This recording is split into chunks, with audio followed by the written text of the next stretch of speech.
Meus amigos, que a paz de Jesus permaneça em nossos corações.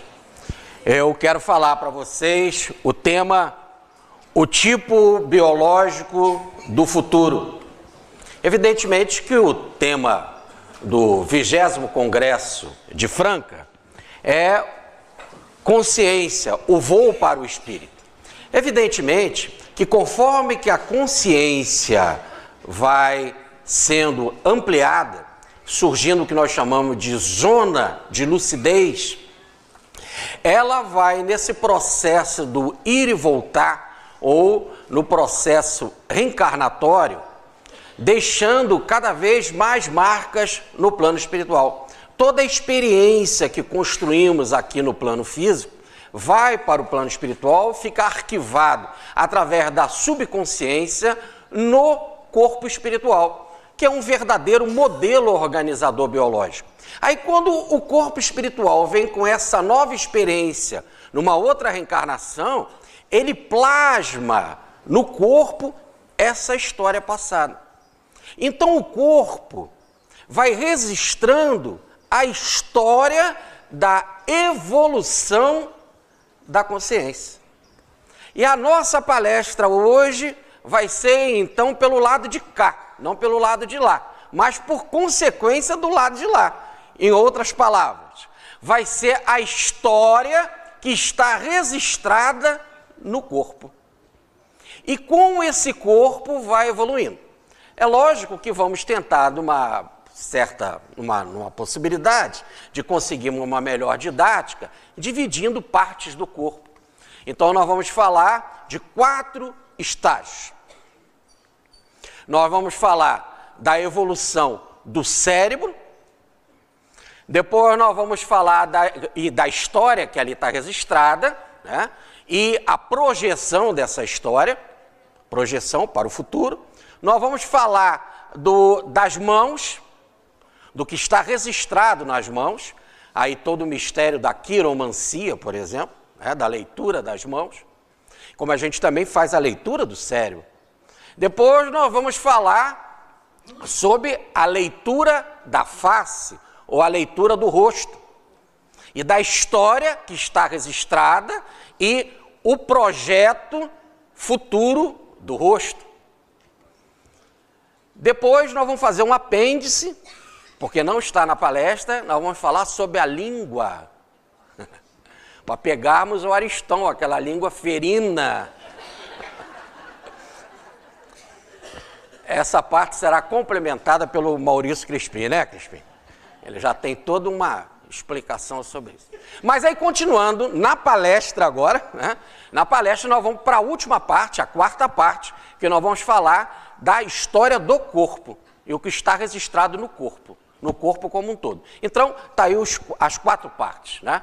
A história da evolução do cérebro, das mãos, do rosto e do corpo. Assim como dizia o Newton Boechat, e foi assim que foi apresentado, sem mais delonga, vamos à palestra. Então, o cérebro, né? Como que o cérebro está voando para o espírito? Aqui nós temos que consertar, Estevinho.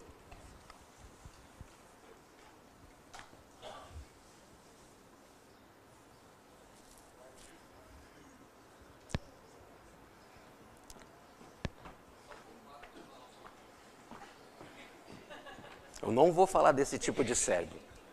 Esse tipo de cérebro não faz parte da palestra. Teve na palestra de ontem, foi aquele caso do Manuel lá que deu as explicações para o Ariston. Aquele que ensinou ele a traduzir do alemão.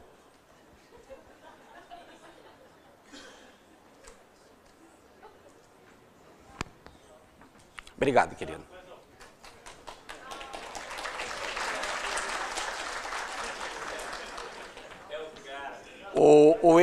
O Estevão é um legítimo representante do IBS, né? A quem nós estamos mandando um abraço carinhoso para a comunidade IBS, comunidade que está nos assistindo ao vivo, né? Vai aqui um beijo, e já fizemos de propósito para o Estevão aparecer na... Foi tudo combinado. Estevão, depois acertamos o cachê. Então, nós vamos fazer o estudo técnico do cérebro. O Pastorino prefere usar a terminologia mais nova, o Carlos Torres Pastorino, que é a psicognomia. E o Pastorino dá a seguinte explicação: trata-se de uma ciência que ao mesmo tempo é arte, identificar os atributos da alma e da estrutura psicológica de um indivíduo, diagnosticando sua constituição íntima e total por meio do estudo crânio-facial. Pastorino fala isso na Revista Espírita, de março de 1869, mas ele se dedicou tanto a esse estudo, que eu botei as referências, essas referências vão ficar para estudo, porque a palestra vai ser disponibilizada na internet, ele escreveu 22 capítulos sobre esse assunto, rico de ilustrações. Também eu coloquei aqui uma quantidade enorme de material de Allan Kardec, falando sobre fenomenologia e fisiognomonia na Revista Espírita, um material riquíssimo também de Allan Kardec sobre esse assunto. Mas continuando, sobre o estudo do crânio e da face. A psicognomia vê a pessoa tal como é pelo nascimento, ou seja, com que qualidades e defeitos nasceu por sua herança da vida ou das vidas anteriores. Então, o que está registrado no cérebro é fruto do passado. Quando eu quero analisar o presente, eu preciso de outros instrumentos, entre eles um muito utilizado, que é a grafologia, né? Porque essa registra a minha realidade da agora. Muito bem. Então, o cérebro do futuro vem por evolução aí, o homem sápio, até nós chegarmos ao homem sereníssimo, né? Então, toda essa evolução do cérebro, explica o professor Pietro Baldi. Poderemos imaginar o homem do futuro tão adiantado que o cérebro, agora constituindo a sua parte mais evoluída, venha a constituir para ele a parte mais atrasada, por ter transferido o centro de sua vida a planos ainda mais altos. Foi profetizado hoje aqui que nós no terceiro milênio seremos santos, né? Então nós já podemos imaginar, né, que para pensar que o cérebro vai ser a parte mais atrasada, e o santo ainda se utiliza tanto da carcaça do cérebro, né? Então podemos projetar para milênios ainda mais longínquos. É uma suposição. Mas é interessante que todo o esforço da evolução para construir o que é de melhor no futuro, ele vai ser a parte mais atrasada, né?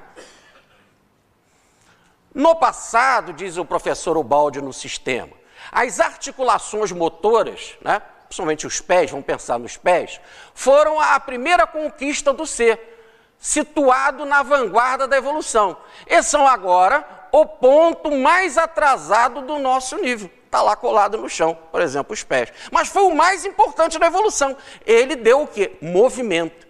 Com o movimento, inicia-se o progresso. O réptil sai das águas e depois ascende nas aves para os céus.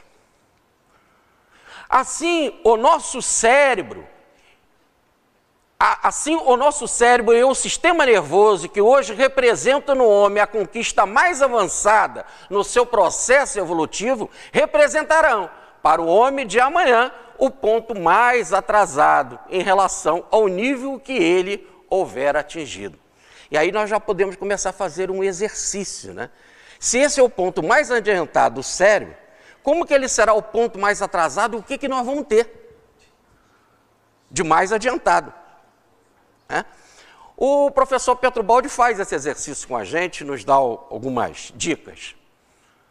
Para nós, diz ele ainda no sistema, é tão difícil imaginar qual será o novo tipo biológico em ascensão, situado à frente do caminho evolutivo, quanto podia ter sido para os primeiros répteis que rastejam na Terra, ainda rastejam ainda, imaginar os fenômenos psico-espirituais que agora fazem parte normalmente da personalidade humana. O que o réptil queria? Sair das águas e andar na terra seca. Era o seu pensar, era o seu motivo de vida. Ele não podia imaginar que este movimento geraria um ser com fenômenos psíquicos e fenômenos espirituais. É algo muito distante, mas hoje isso é uma realidade. Todos nós temos fenômenos psíquicos, temos fenômenos espirituais, temos a fé, e, no entanto, para o réptil era imaginável. Agora, o que podemos imaginar para o futuro? O que esse primeiro trampolim que nos aguarda, esse primeiro grande salto que é da intuição, vai projetar para o futuro? E o que trará para o nosso organismo biológico? Vamos para as mãos. Nas mãos, nós temos também uma das grandes provas da evolução. E Jesus trabalhou com as mãos de forma excepcional. Diz lá João no capítulo 20, versículo 20, e mostrou-lhe as suas mãos. Então ele aparece depois do fenômeno da ressurreição, aparece para Tomé, e uma das colocações foi essa, mostrando as mãos, eis aqui as minhas mãos. Aqui tem nela as marcas, que prova que sou eu. Então o Cristo trazia as marcas nas suas mãos, como todos nós trazemos também. Ora, então, nós temos na figura de Jesus um comentário maravilhoso de Emmanuel no livro Fonte Viva. Reaparecendo aos discípulos depois da morte, eis que Jesus, ao se identificar, lhes deixa ver o corpo ferido, mostrando-lhe destacadamente as mãos. Mais importante do que os pés e os lados, destacou as mãos por ser fruto de obras, de realizações. Logo, mais facilmente se vê as conquistas. As mãos, continua Emmanuel, que haviam restituído a visão aos cegos, levantado paralítico, curado enfermos e abençoado velhinhos e crianças, traziam as marcas do sacrifício. Agora, reparem, então, as mãos como um registro de história, da história pessoal de cada um. Agora, da forma que ele está contando, mãos que restituíram visão, que levantaram paralítico, curaram enfermo, abençoaram velhinhos e crianças, logo mãos usadas positivamente, mãos tipo sistema, mãos em evolução. Agora, infelizmente, tem muita gente que usa as mãos tipo antissistema, para baixo, para prejudicar, mãos para assassinar. Mas acompanhemos. Continua Emmanuel. Transpassadas pelos cravos da cruz, lembrava-lhe a suprema renúncia. Mãos lembrando renúncia. As mãos do divino trabalhador não recolheram do mundo apenas calos do esforço intensivo na charrua do bem. Receberam feridas sanguinolentas e dolorosas. Logo, todas as coisas boas, inclusive as marcas de dor, ficam nas mãos. Se projeta no plano espiritual através do corpo plasmático, o corpo astral, e volta depois pela reencarnação com toda a história daquelas características. Agora a mão está ligada ao conhecimento. É estranho, né? Porque a gente, quando pensa em conhecimento, a gente pensa no cérebro. Mas nas mãos, como em toda a história do corpo, veja na filosofia chinesa, como nos dedos dos pés se movimentam determinadas partes, em termos de cura do cérebro ou de outras partes do organismo, assim também as mãos estão ligadas ao conhecimento. E aí nós trouxemos o seguinte texto: a palavra mão é de longe a parte do corpo mais citada na Bíblia, por isso que Jesus destacou ela para Tomé. 1.538 vezes, sendo que 1.153 vezes como iade, palavra hebraica, lembrar que a semelhança de iada, que significa conhecimento. A semelhança das palavras no hebraico, isso é muito estudado. Ora, evidentemente que a palavra mão é usada mais de 1000 vezes, lembrando a palavra conhecimento na Bíblia. E aí, o que isso nos traz? As mãos e os hemisférios cerebrais. Existe uma correspondência entre a mão esquerda e o hemisfério direito do cérebro, sede da compreensão global, intuitiva e afetiva. Então, a mão esquerda está associada ao hemisfério direito, onde nós temos a sede da intuição, da visão global, volumétrica. E a mão direita corresponderia mais ao hemisfério esquerdo, sede das nossas faculdades superiores, como a dedução, a lógica, a razão, a linguagem, a linguagem e as nossas manifestações voluntárias. Ou melhor, a receita de bolo, o passo a passo, o dia a dia. Bom, então nós temos duas mãos correspondendo a hemisférios cerebrais diferentes. Então diz o Emmanuel, olha lá, ó, o cérebro pensa e as mãos realizam. E explica Jesus, não saiba a vossa mão esquerda o que fez a direita. Logo, saber e agir. A mão esquerda é a representa o saber. A mão direita representa a ação, o movimento, o trabalho. Logo, a ação em termos, a caridade.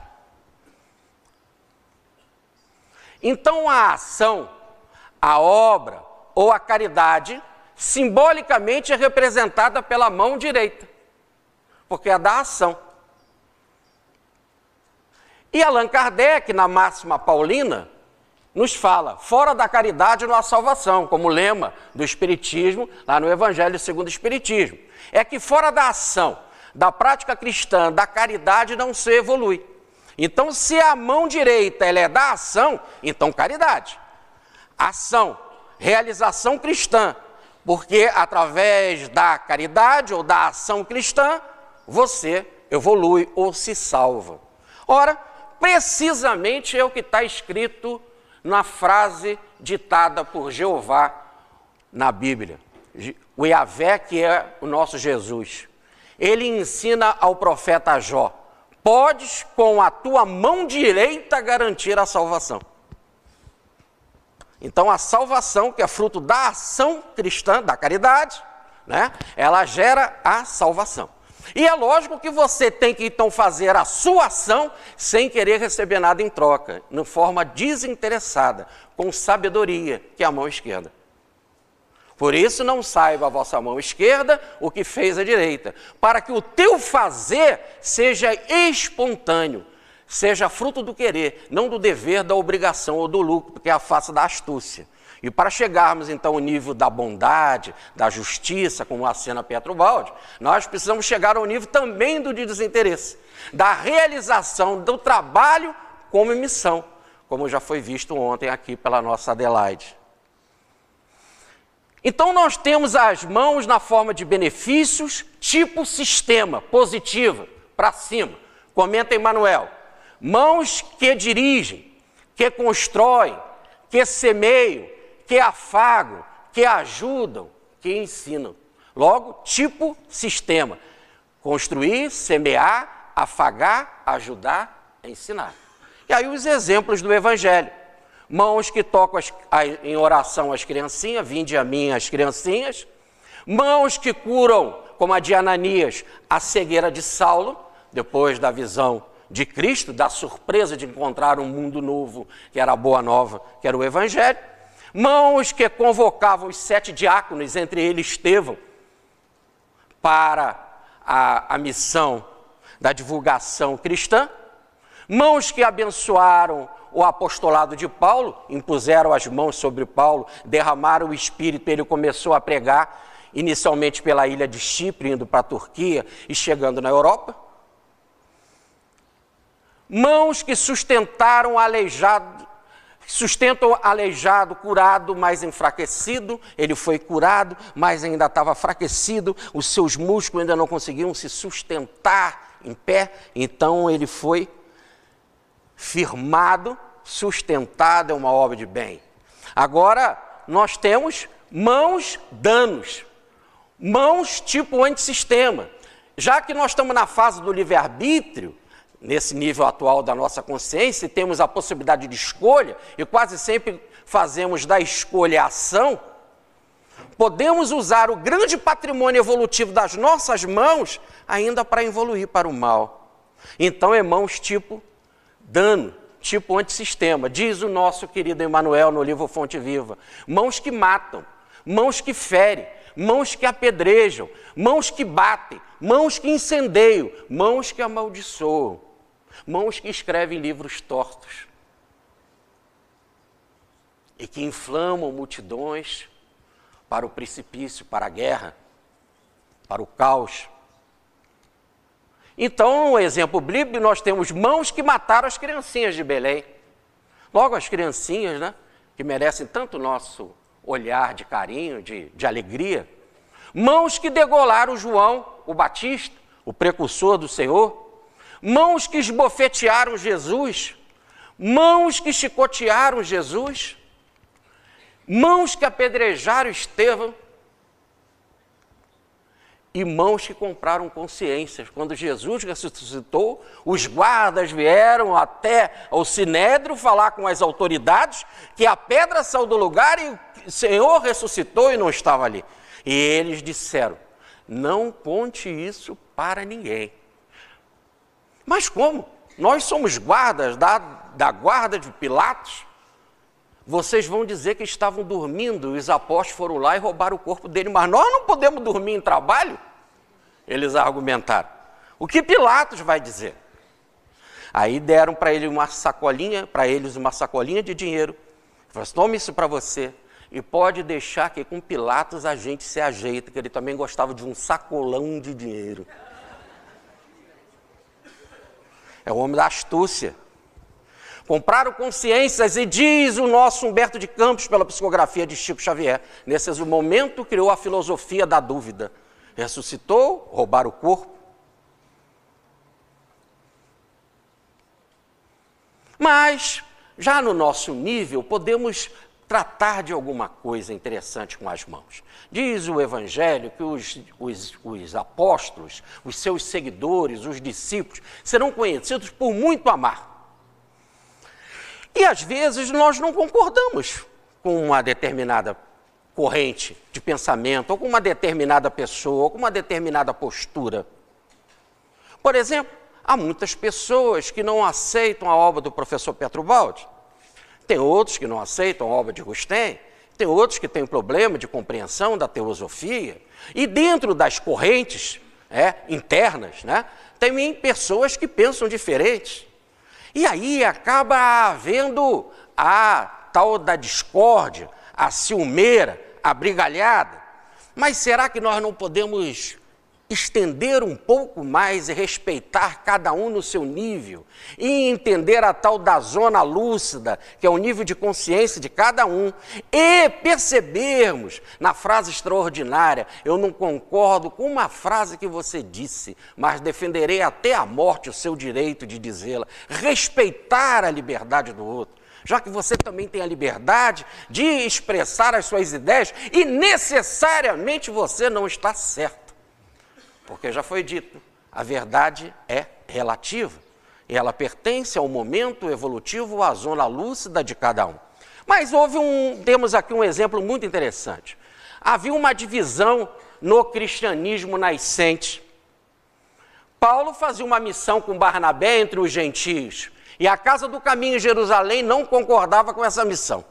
E é interessante que Paulo pregava aos gentios, logo não obrigava a circuncisão.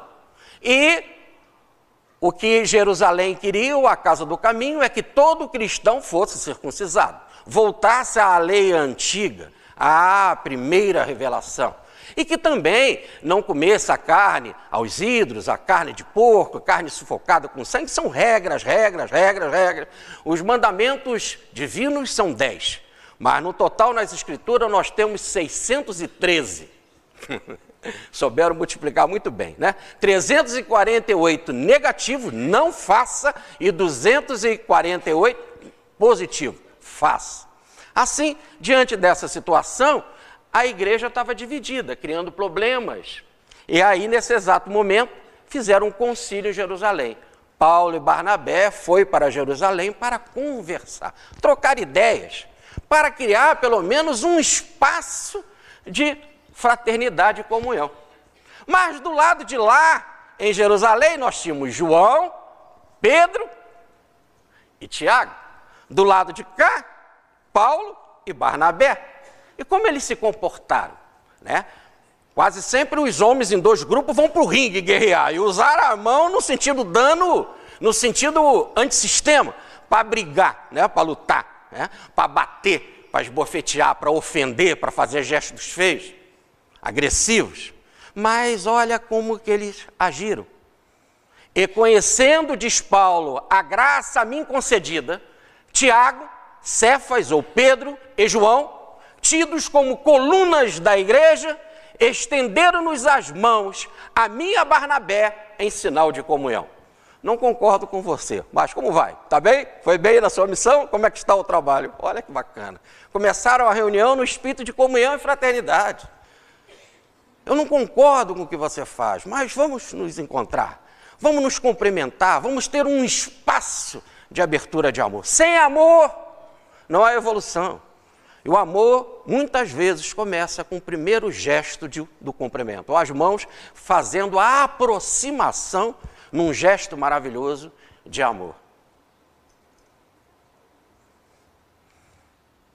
Mas nós temos também um caso muito interessante, que é mãos estendidas à bênção do trabalho. Isso aconteceu num sábado na sinagoga. Havia ali um homem, diz o texto específico de Lucas, que a sua mão direita estava mirrada ou atrofiada.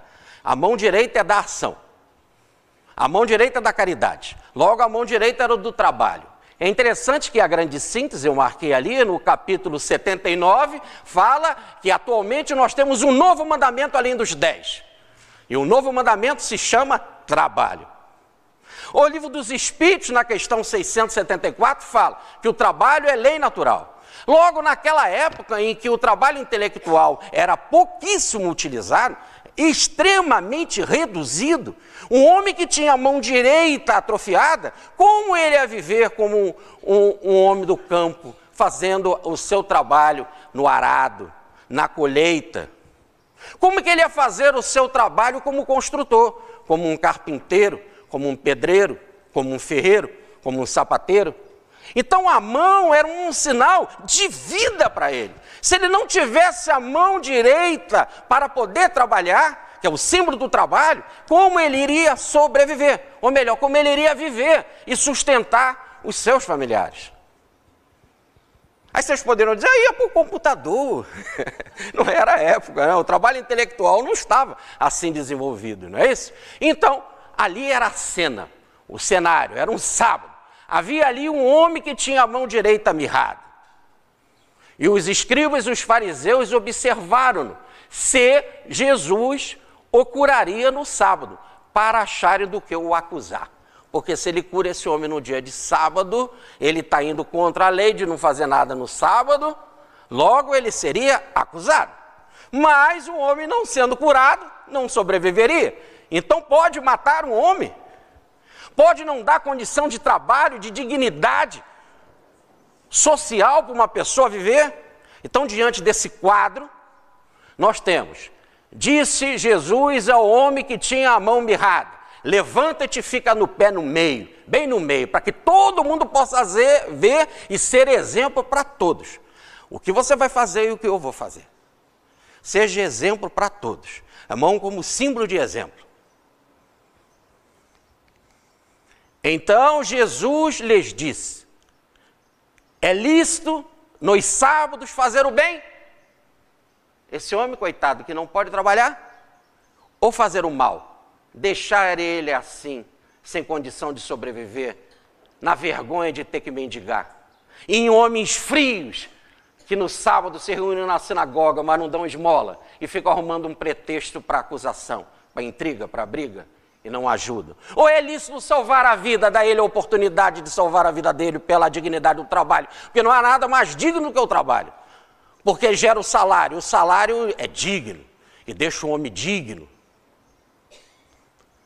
Ou matar. Se você não tem outra condição de sobreviver, você morre. Então, diante dessa situação, disse ao homem Jesus: estenda a tua mão. Ele estendeu, e ele assim o fez, e a mão lhe foi restituída sã como a outra. Então a outra era a mão sã da sabedoria. E ele tinha uma grande sabedoria. Ele sabia que era muito melhor ter a sua vida salva pela dignidade do trabalho. Ele tinha essa sabedoria.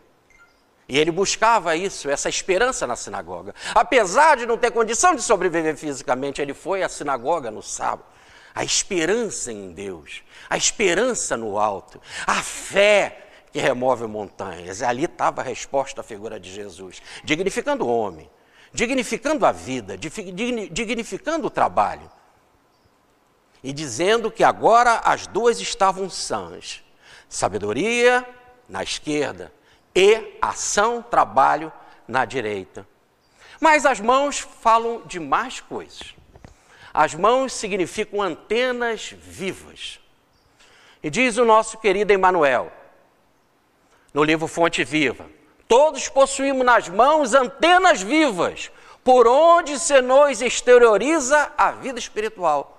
Agora eu tinha associado mão ao trabalho, mão à ação, depois associamos mão a conhecimento. Agora Emmanuel está associando a mão à antena espiritual, na qual se exterioriza pela mão a vida espiritual. Emmanuel fala isso em 1956, que é a primeira edição do livro Fonte Viva. E Pietro Baldi vai falar antes, em 1945. E já nós vamos mostrar aqui o estudo do nosso querido professor Pietro Baldi, né? Falando do mesmo ponto. Observemos a evolução das mãos. A princípio, diz o professor Pietro Baldi na Nova Civilização, e do ponto de vista biológico, a mão do homem foi um dos membros que o tronco produziu para facilitar a marcha. E isso já era a primeira manifestação da vontade interior, dirigida para objetivo elementar. Agora reparem, então a mão usada na marcha. Esse foi o primeiro passo utilizado com as mãos. Nós dizíamos que a primeira conquista da evolução é o movimento, né? Então diz o Baldi que o primeiro momento foi mãos usadas para a marcha. Depois, esse membro se destacou da terra e se transformou em órgão apreensor, pegar coisas, objetos, frutos, por exemplo, animais, em instrumento de ação de trabalho, lavrar a terra, né? Plantar, como manifestação de vontade mais complexa e mais inteligente, embora presa ainda à forma material na estrutura ósseo-muscular, de que estava em estreita dependência. Repare que no início ele começa no processo de usar as mãos para a marcha, e depois ele vai para pegar objetos, e depois ele vai usar também para trabalhar, arar, etc. Mas ela ainda continua ligada à estrutura muscular, à estrutura orgânica. Agora as mãos vão começar a se desprender, sair da estrutura física, caminhar para novos, em termos verticais, para novas frentes. Então, diz o professor Pietro Baldi, hoje a mão se vai sempre transformando de instrumento físico em instrumento psíquico. Vai tornando-se tentáculo nervoso, cada dia mais ágil e sensível, e passando de agente físico a órgão dirigente de outras energias, inclusive da muscular. Então, com as mãos a gente faz gestos, né? Com as mãos a gente comanda. Eu, agora, uns dias atrás, estava fazendo uma visita na Alemanha, não é brincadeira com o Crispim. com Ariston. Estava na Alemanha e nós tivemos a oportunidade de ir lá em Nuremberg, e lá no campo de Zeppelin, ver os grandes encontros da nação nazista da Alemanha na época, né? Em que Hitler com as mãos comandava. E eram milhares de pessoas, vocês precisam ver a quantidade de banheiros que tinha para poder tanta gente que vinha nos trens, né, ser inflamadas pelo discurso de Hitler. E como as mãos eram o sinal de comando. Ora, então, mãos que comandam, mãos que dirigem, mas ao mesmo tempo também mãos que acenam com ideias, com instruções, né? Por exemplo, vocês viram que ontem o nosso querido Ariston foi versátil na tradução do alemão, não é isso? E agora nós temos aqui um exemplo de um outro companheiro palestrante, né, que faz também tradução do hebraico.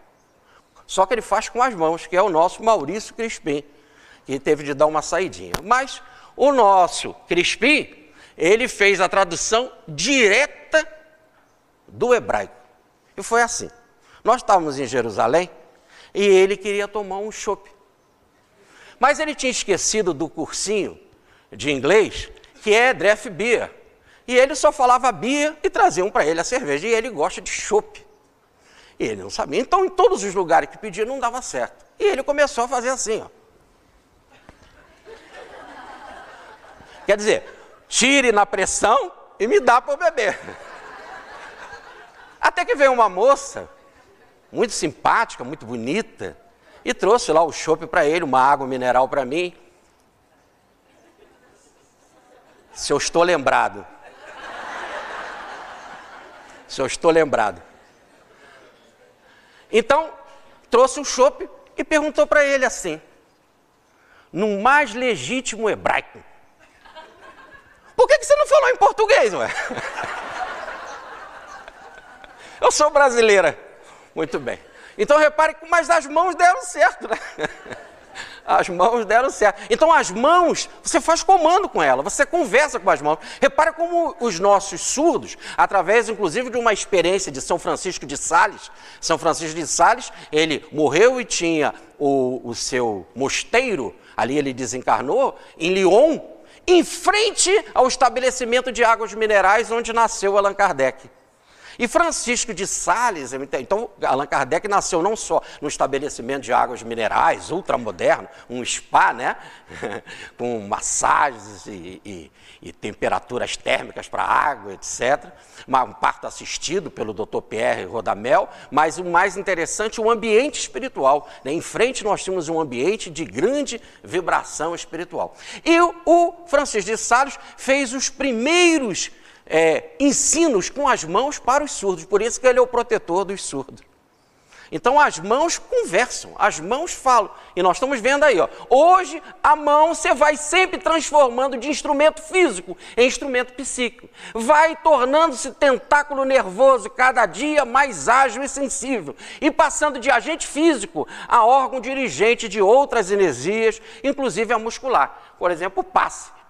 Como vocês podem ver aí, assistimos a um processo de desmaterialização, sensibilização e espiritualização, o que corresponde progressivo aumento de poder e extensão em profundidade. Cada vez mais a mão vai ficando mais poderosa, pelo esse mergulho na superconsciência, na nossa profundidade. Então, diz o Baldi, mão como antena de energia e pensamento. Continuando no mesmo caminho, diz o professor Petro Baldi, a mão, gradativamente transformada de instrumento de marcha em órgão apreensor e depois em órgão diretor de forças, a mão se transformará em meio de recepção e transmissão de vibrações dinâmicas e psíquicas, antenas para comunicar e receber energias e pensamentos. Já fazemos alguma coisa, oi, como vai? Tá tudo bem? Ó, muita paz, né? O jogador vai bater pênalti, aquela vibração que passa, né? Vibração, quando é do Flamengo, entra a bola. No resto, a vibração não é boa. Mas então, repare, as mãos fazendo vibrações positivas. Então, ela não só comunica comunica, mas ela também recebe. É muito bacana lá no Monumento dos Pracinhas, lá no Rio de Janeiro, no aterro do Flamengo, quando a genialidade de Oscar Niemeyer coloca mãos para os céus, que é aquele movimento, né? Mãos abertas para receber e comunicar. E aqui foi o erro de percepção do nosso Ariston Santana Telles. Mãos para o alto, abertas, antena. Não é aquilo que ele está falando na palestra hoje. Então eu queria pedir para vocês passarem um corretor naquela passagem. Não tem nada a ver com situações, etc. Aliás, esses nossos queridos amigos e personagens da história da humanidade também têm antenas de grande sensibilidade. Não é isso? São construtores do progresso. Mas, voltando, né? As mãos, antes de tudo, vão ser antenas. Então, é a abertura para receber e para comunicar. Nós temos entre os devis, né, tão conhecidíssimo na Turquia, em especial na região da Capadócia, que eles dançam de uma forma maravilhosa. São aqueles personagens que ficam girando, vestidos de brancos, né? É algo assim maravilhoso. Eu vou fazer aqui para vocês. Não vou fazer. Vocês estão rindo para mim ou de mim? Gente, eu já sofri tanto ontem que fizeram. Por favor.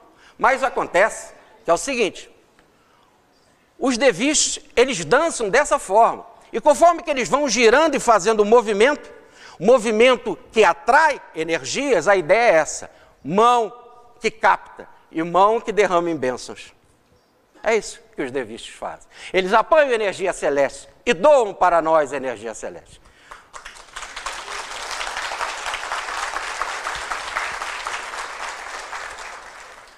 Por favor, depois eu queria que vocês botassem esse aplauso assim ampliado, a avó, a batida, para a gente mandar lá para Sobradinho, para Ariston. Mas agora para os nossos amigos, eu falei aqui, gravou para os caras do Ibis ou eu preciso repetir tudo dos devis? Eu pedi para você dançar. Aliás, é um templo maravilhoso em Cônia.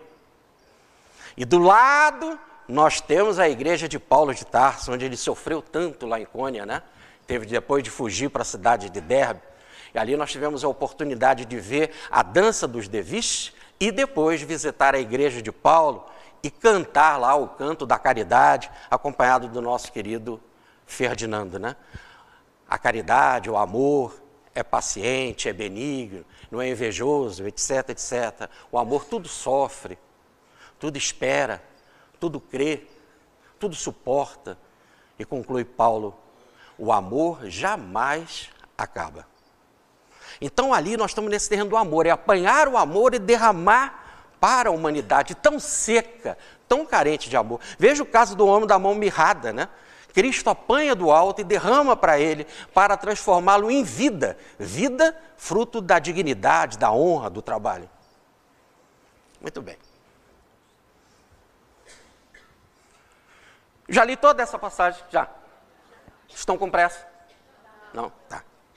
Então repare as mãos lá, ó. Olha lá, não tem nada daqui. Só um minutinho, por favor. Espera aí, só um minuto, por favor. Só um segundo, só um segundo. Olha as mãos ali, ó. Olha lá, ó. Antena, antena. Pois não, querido Ariston.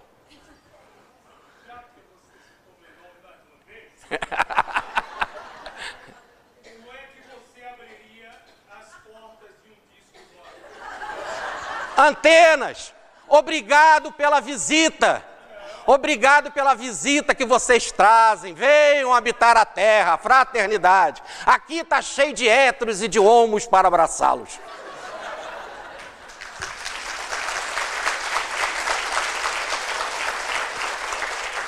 Inclusive, queridos irmãos extraterrestres, tem companheiros que resistem em levantar as mãos. Ajudem eles.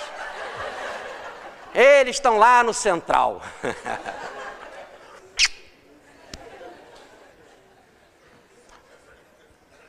Bom, esse é o humor, né? Tal que ele pediu para a gente fazer. Mãos espirituais, então. Então, essas mãos espirituais, continua o professor Petrobaldi, então o poder interior do espírito terá podido aflorar de tal maneira da profundidade do ser que há de permitir ao homem comunicar-se e viver em comunhão com as infinitas energias do espaço. Ora, então com as mãos eu vou viver em comunhão com as energias do espaço. Olha, então a história de tudo que você faz fica registrado nas mãos espirituais, e quando o corpo biológico endoplasmático forma outra vez o corpo físico, ele passa para cá a história do seu passado.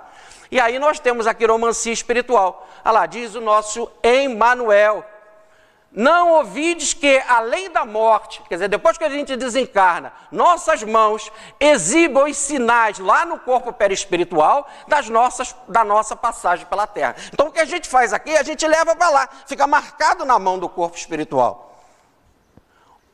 As do Cristo, as mãos, o eterno benfeitor, revelavam as chagas obtidas na divina lavoura do amor. As tuas mãos amanhã igualmente falarão de ti, ó a quiromancia. Vai ficar marcada em ti a tua história. No mundo espiritual, onde interrompida a experiência terrestre, cada criatura arrecada, é o subconsciente, as bênçãos ou as lições da vida, de acordo com as próprias obras. Quem quiser aprofundar o assunto, leia o livro maravilhoso do nosso Francisco Valdomiro Lores, Elementos da Quiromancia, da editora Pensamento. Lores foi um dos grandes espíritas do Brasil, né? Alguém que desencarnou e foi saudado com o Vaticano, com um programa de 2 horas, dada a sua contribuição linguística para o mundo no campo da fraternidade universal. Ele conhecia 140 idiomas. Logo, sabia alemão, Aristão. Falava com o sujeito lá na língua que ele quisesse. Então, o que nós temos? O que é a quiromancia? No caso, né? Biológica e espiritual.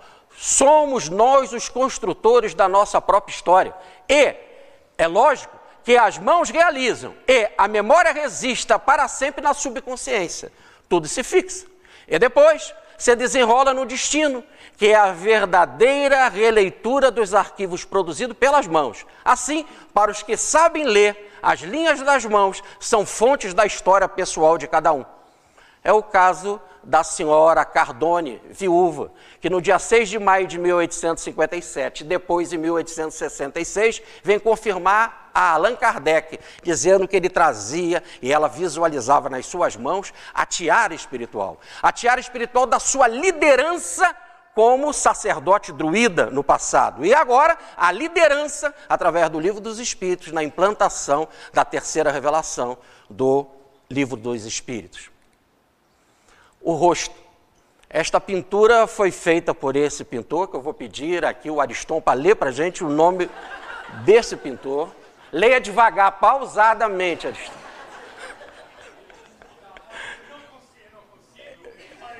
Porém, devo informar que o original desse quadro está conosco no Monte Alverne, Brasil. Que bacana, ele tem o original, só não consegue falar o nome do pintor. Muito bem, então está aí o nome do pintor, que nós escrevemos para vocês, pintor de Viena, né? Que o professor Petrobaldi em Santos, em 1856, em outubro, vai fazer uma leitura deste quadro e mostrando o drama da evolução da face, né? Da história da face, que é o drama de sair do antissistema para o sistema, diz ele. O rosto, biografia individual. Observemos outro fato que também nos prova o poder criador do pensamento e o movimento da evolução no sentido da espiritualidade. A matéria orgânica é dirigida e plasmada pelo impulso interior, vindo do espírito, passando pelo corpo perispiritual. O animador das formas da vida. As ideias dominantes da existência de um homem permanecem impressas no seu rosto. Os seus traços físicos exprimem, desta maneira, em síntese, sua história vivida. As suas dores, alegrias, lutas, vitórias, as notas fundamentais da personalidade, reforçadas ou corrigidas pelas nossas experiências. Desta maneira, um rosto pode representar uma biografia.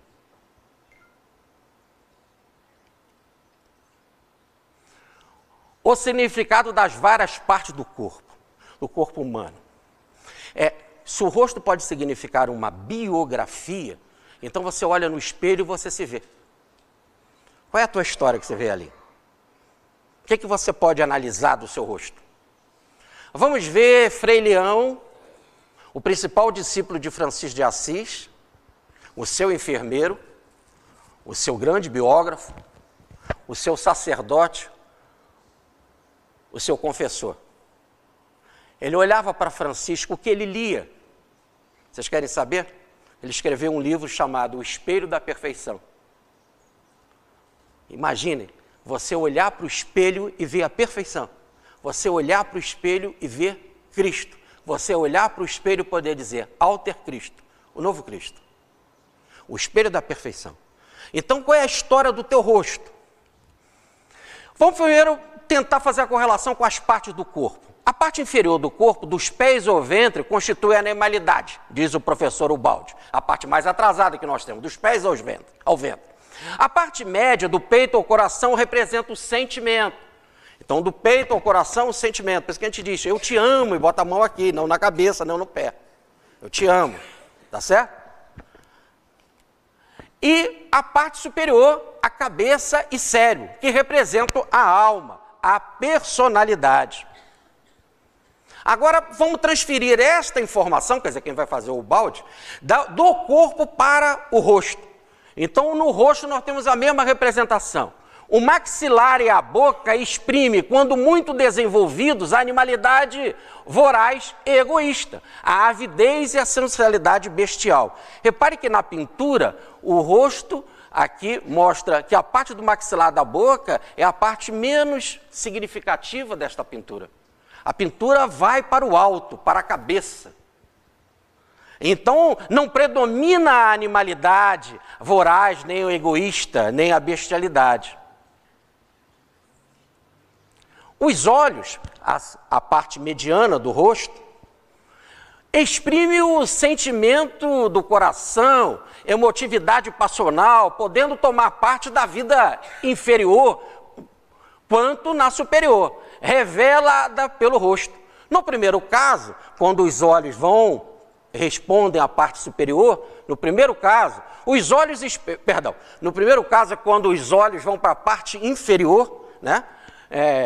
Os olhos exprimem astúcia, egoísmo, avidez, sensualidade, e os olhos do Ubaldi estão reflexivos, estão querendo ir para o bem, para o alto.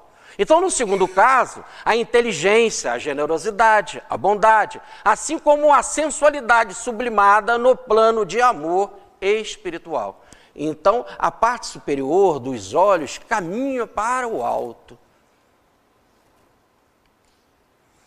Já a fronte, que é o que domina no quadro, a fronte manifesta o poder e o domínio atingidos no campo do pensamento, da bondade e do espírito. Então foi o que nós estávamos vendo aqui nas múltiplas palestras agora desse congresso, né? Como o Ubaldi não só pensava e realizou a sua missão por vontade do Cristo a partir do Natal de 31, pensamento, mas por amor à humanidade, é a bondade, né? E o domínio todo da sua obra foi para o espírito, para caminhar a evolução para o sistema, para endireitar a vida. Então, diz o Ubaldi, a evolução leva a seguinte ideia, a cabeça está indo cada vez mais para o alto. Como que é isso? Na evolução, a vida desloca o seu cérebro do plano inferior ao superior, tanto no corpo, cada vez nós estamos ficando mais alto e erecto, como no rosto, como na expressão do seu rosto. Há uma tendência da vida para subir. Olha lá como o cérebro está subindo, a testa está subindo. Há uma tendência da vida para subir.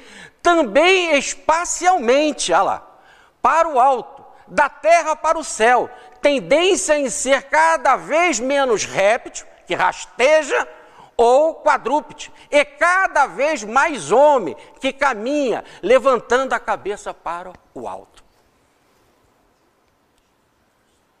Então, o Emanuel vai explicar isso de uma forma muito didática para a gente. Quando o Chico Xavier estava recebendo o livro Paulo Estevão, lá na Fazenda Modelo, e foi o único livro que ele recebeu na Fazenda Modelo, os outros foram datilografados e corrigidos lá, mas recebido foi Paulo Estevão, tinha um sapo. E ele tinha um medo, receio, não gostava de ver aquele sapo, achava feio. E cada vez que ele psicografava, e levou alguns dias, o sapo ia chegando para mais perto. E ele ficou incomodado, ao ponto do Emanuel ter que se manifestar e dar as devidas explicações. Agora, explicações à parte, né? O sapo estava fazendo um trabalho maravilhoso de comer larvas, vibrações negativas, né? E ajudando a espantar espíritos atrasados. Porque se o Chico tem medo, espíritos ignorantes nem chegam perto. Que não sabe da bênção do sapo. E o Emanuel dá a seguinte explicação para o Chico, sempre querendo subir e ir para o alto. Ah lá. Existe, no entanto, germes animais, seres outros, com os 5 raios, a cabeça e as 4 patas, sugando o seio, vivendo da vida da terra. Assim é o sapo, coitado, que luta intensamente para levantar um raio, ao menos a cabeça, mas ele ainda não consegue. As 4 patas estão para baixo, nem a cabeça ele está lutando para levantar. E o Chico via muito sapo na Fazenda Modelo. E ele fala do boi, e o Chico vinha muito boi na Fazenda Modelo, que era a fazenda de gado, né? O boi já possui a cabeça levantada, já progrediu um pouco, está com as 4 patas para baixo, né? Mas a cabeça está para cima. O homem, é preciso, pois, que o homem sinta a graça, que já guarda e lute. Ela guardar são as suas reservas do passado. Guardar e lutar para conquistar outros. Guardar o que você já tem, não usar mãos no sentido de dano, antissistema, de evolução. E lutar através dos 3 raios já suspensos, que é a cabeça e as mãos, a aquisição dos outros 2, tirar os pés fincados na terra. Libertar, ganhar como filho pródigo sandálias. Mal que o filho pródigo volta para a casa paterna, ele ganha sandálias. Começar a viver no mundo sem ser no mundo. Logo é o homem vitruviano, o homem cósmico, o homem de Leonardo da Vinci, o crístico. Então o homem cósmico, continua Emanuel, que saiba sofrer, amar a dor, amar, perdoar, renunciar até libertar-se do erro, dos vícios, das paixões que amarram ele na terra. E desta forma terá livre os pés para transformar-se numa estrela de 5 raios e participar da vida de outras constelações, em meio das quais brilha uma estrela maior, que é Jesus.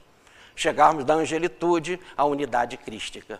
Assim, esse é um processo que se faz pelo amor.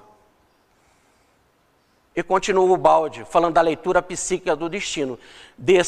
Este fenômeno traduz, em sentido espacial, o fenômeno da subida espiritual. Com tais critérios, qualquer pessoa, poderá, ao olhar a sua imagem, ler nela a própria história, destino e valor. Está na sua imagem. E Leão leu na imagem de Francisco de Assis, o espelho da perfeição. Então, diz o Baldi, tudo está em ereção na vida. A evolução consiste em deslocar o centro da própria vida, do plano em que funciona o ventre, para aquele em que trabalha a cabeça, do plano do maxilar para o do cérebro. Logo ficar, aquele que foi dito, né, ficar querendo só comer a gula, né? Poxa, é muito feio, né, a gula. Vamos acabar com isso. Então, ele vai deslocar do maxilar, que é a gula, que é sugar. Repare que a primeira representação freudiana, a criança quer botar tudo na boca, é a fase da boca, né? A fase oral em Freud, né? Deslocar daí para o alto, para o cérebro. Diz o Baldi de forma magnífica, esse deslocamento traduz nos órgãos materiais que o exprime o processo da evolução, da espiritualização. Foge da animalidade pelo telhado. Olha lá, ó. Foge-se da animalidade do maxilar pelo telhado. Então, ele diz que isso é o endireitamento da vida. Esta é a maturação biológica que leva do antissistema ao antissistema. Quer se queira ou não, este é o verdadeiro drama da vida, o seu conteúdo e objetivo. Com a evolução, a vida se torna também fisicamente cada vez mais ereta.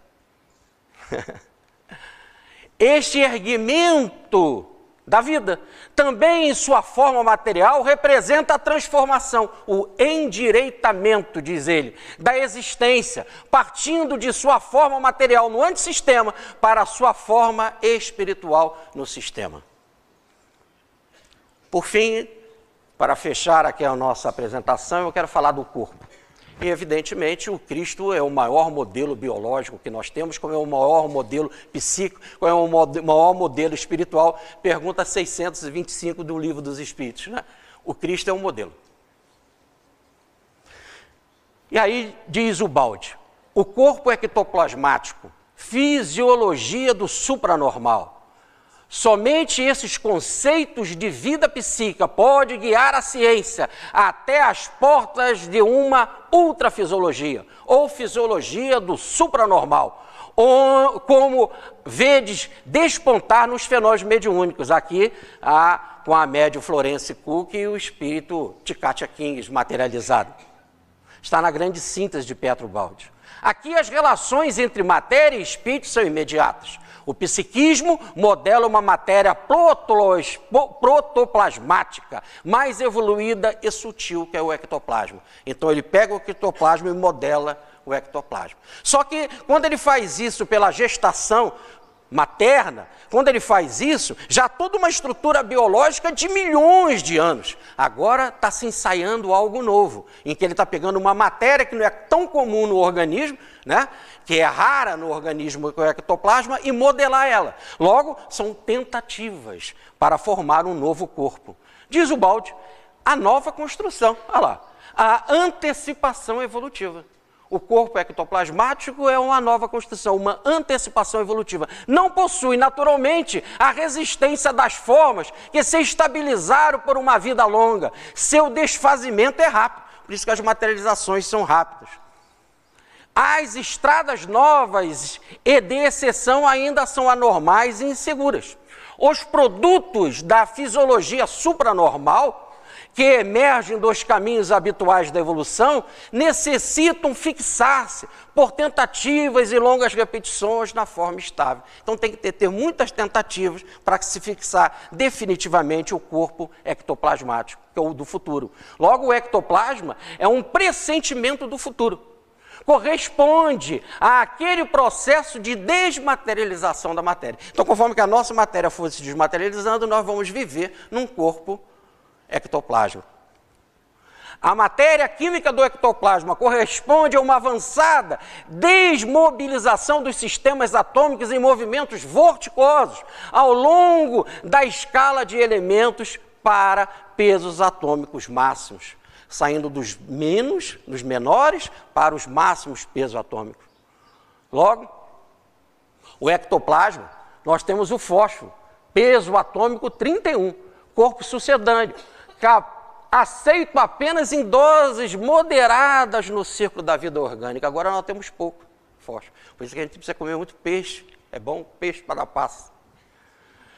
É moderado no ciclo orgânico. É tomado aqui no avançado movimento vorticoso, como corpo fundamental do ectoplasma, ao lado como corpo fundamental do ectoplasma, ao lado já da base do protoplasma, que é o hidrogênio, o carbono, o nitrogênio, o oxigênio. Assim nós vamos ter, com a chegada ou a manifestação do fósforo, uma nova biologia. A plástica da matéria orgânica, por obra do psiquismo central, diretor, torna-se cada vez mais imediata e evidente. Tudo isso nos explica a estrutura falha de muitas materializações espíritas que suprem a incompleta formação de partes com massas uniformes de substâncias ectoplasma com aparência de panos e véus. Já que não consegue formar as partes todas, bota os panos e os véus, porque está fazendo tentativa, ou nem sempre tem a quantidade devida de ectoplasma. Tudo revela a tentativa, diz o Baldi, o esforço, a imperfeição do que é novo. Isso nos faz compreender como o desenvolvimento do organismo até a forma adulta seja apenas uma construção ideoplástica realizada pelo psiquismo central, através de velhos e seguros caminhos tradicionais, percorrido pela evolução. Olha lá, nós vamos da forma dos seres que viviam na água até o bebê que nós conhecemos no nível atual. E agora, esse é um processo já seguro, que milhões de anos foi, podemos dizer assim, fixado. E agora está começando a tentativa de chegar à nova matéria, que é o fósforo, criar uma desmaterialização do corpo e aí gerar o corpo ectoplásmico.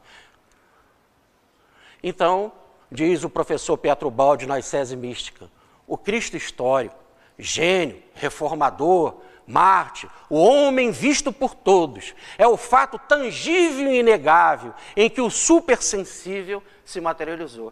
Antecipação biológica. Caminha, diz ele no livro Ascese Mística. O Cristo vai com sua cruz, sempre diante de todos. Ele não tem propriedades, nem riquezas, nem poder humano. Ele é uma força nua, suspensa entre os horrores da terra e os esplendores do céu. Ele não está na história, mas é superior à história. Não está encerrado no tempo, mas é Senhor do tempo. Na sua realidade, ele é imaterializável e justamente por isso está vivo e presente. A sua realidade é interior. Está nas palpitações e no tormento do nosso espírito. Justamente por isso, ele está aqui conosco. Entre nós, sensível para qualquer um que o queira sentir.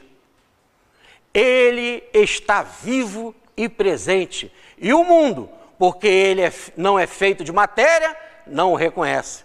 Porque ele é vibração.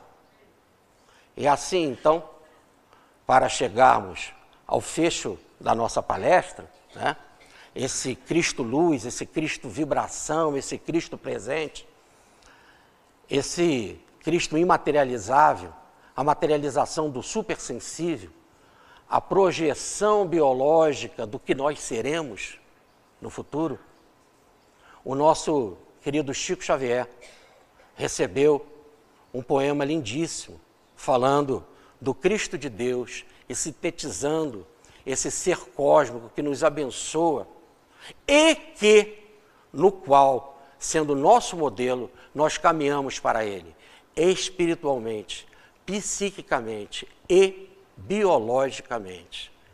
Ele é o modelo completo.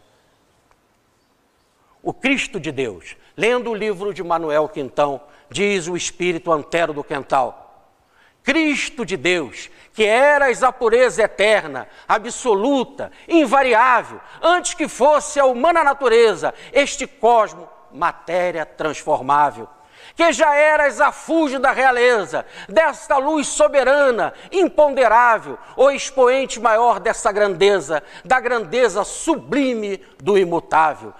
Ainda antes da humana inteligência, era já todo o amor, toda a consciência, perfeição do perfeito, inconcebível. Fostes, és e serás eternamente o enviado do Pai onipotente, Cristo luz da verdade inconfundível.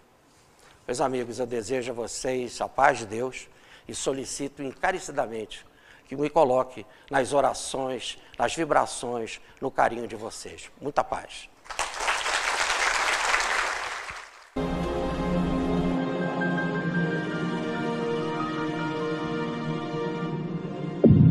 IBS, Instituto Brasileiro de Benemerência e Integração do Ser.